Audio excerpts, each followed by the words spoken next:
Hello everyone, my name is AJ, and I haven't come up with a good intro yet. It's the end of the year, and of course it would end off with me being sick, because that's how 2023 is. I wanted to end the year by finishing the final starter Pokemon for my Fakemon game concept, Pokemon Blood. I made an animated intro for it a while ago, along with several other redesign videos that should be linked in the cards. I did the plant starter last week, so the final starter is the fire starter. Without further ado, let's get into it. With the water starter, I suffered from a lack of strong concept. Even though I really liked the design I ended on, getting there was a bit of a struggle. I had the opposite problem going into the fire starter. I had a lot of ideas for fire Pokemon I could make. Salamanders were thought to have been born from fire in ancient times because they would pop out of logs when people would burn them, but salamanders are only found in wet environments, so that would be a fire and water type, not just a pure fire. What about worms? There are red worms. They could easily become small strings of lava running through the ground, but that would be a fire ground type, not pure fire. I thought about cardinals because there are lots of cardinals where I live, but that would at least be half flying type. Fire ants would obviously be fire bug. I thought about making a fire fox Pokemon, but it wasn't a strong enough concept for me to make a full 3-stage evolution off of it, besides Vulpix exists. Eventually, I landed on a snake. I thought about having a snake that evolves into a Gila monster, but then I had a better idea. You'll just have to stick around to find out what that is.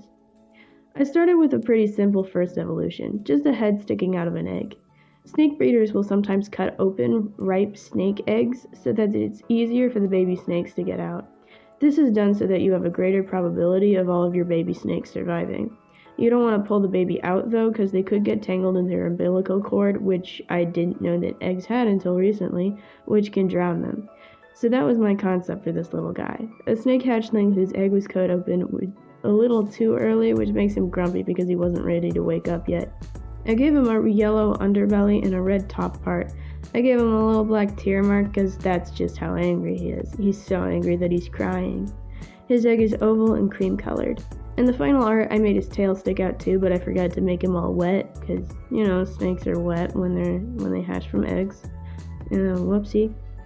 Meet Snag, the grouchy Pokemon. This Pokemon was not ready to hatch yet, and it is very happy to see you. It is very unimpressed with the existence it has been brought into, and is frankly disappointed in your total lack of parenting skills. Snags are easily overstimulated by bright light and loud noises, so it's best to interact with it quietly in small dark areas. They do enjoy a nice warm bath though. The shiny is based on the candy cane corn snake, which is a mutation of the scarlet snake that this Pokemon is based on. In real life, these snakes can only be born through selective breeding. You would be able to find the shiny snags in-game by exploring the world, but why would you do that when you can just breed them until they're completely incapable of surviving in the wild? In the second evolution, my concept starts to come through a little bit more visually. You can now easily tell at a glance that this is the scarlet snake, a snake that is native to the North American continent, specifically Florida, but I drew Texas, so oops. They are a non-venomous snake that mimics the eastern coral snake that is very venomous. I really wanted to lean into the North American aspect of this animal, and what's more American than oil? That's right, that black liquid dripping from its eyes and its mouth is oil, which, in case you're 5 years old, is a very flammable material. You would be able to harvest this Pokemon's oil to use in lanterns and to power other machinery you might find, which would make the flashlight useless, but I guess that's up to you. Whichever one suits your playstyle better. Very useful in a world with no power plants. Oil is very poisonous, which is why this evolution gets the poison typing, despite the snake that it's based off not actually being poisonous. Unfortunately for this poorly evolved Pokemon, their poisonous oil is also killing them. That's why I desaturated their red scales so much and gave them such a tired pose and expression. I thought their proportions were a little too final evolution-y in the first sketch, but I think that it actually works really well in this situation. Meet Scoil, the suffering Pokemon. Scoil's poisonous oil is great at fending off dangerous predators, but it is also poisoned itself. Most Scoils do not live past this stage. This Pokemon's only reason to cling to life is for the hope that it will be able to pass on its genes before it dies.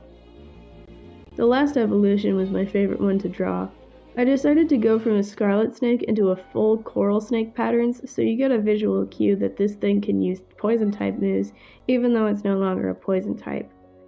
This thing has gotten so sick that it switched out the poison typing for a ghost typing, a type that is very common after the Yveltal apocalypse. You can watch my other videos for more information about that.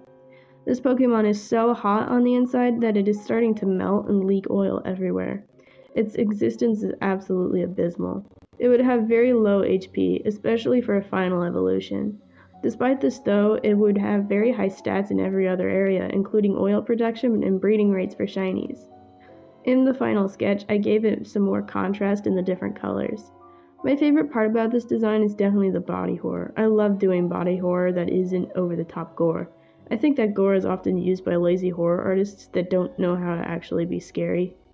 Something more subtle that might not immediately be apparent until after you read the Pokédex entry, like how a lot of spooky Pokédex entries go. Speaking of, let's get to that. Meet Sufferake, the Suffering Pokemon. This Pokemon is right on the brink of death at all times. One particularly hard kick would kill it. Sufferake is generally regarded as the strongest of all non-mythical fire Pokemon, but also the most delicate. It exists only to breed and die. And that's it for 2023. Of course, my brother would give me his disease on the very last week of the year, but hey, what can you do? If you would like to download any of the art in this video, check out my Ko-fi. Some of it is free to download and some of it isn't. You can also commission me there if you want something custom. If you're from one of those countries where Ko-fi is banned, I have the same things on my Patreon, and you can DM me on Instagram to get a commission. I'll have all of those things linked in the description. Also, I have secret lore on my Patreon that I don't post anywhere else. I can't wait to see you all next year in a super cool video where I remind you all that I'm an Undertale YouTuber at heart. See ya.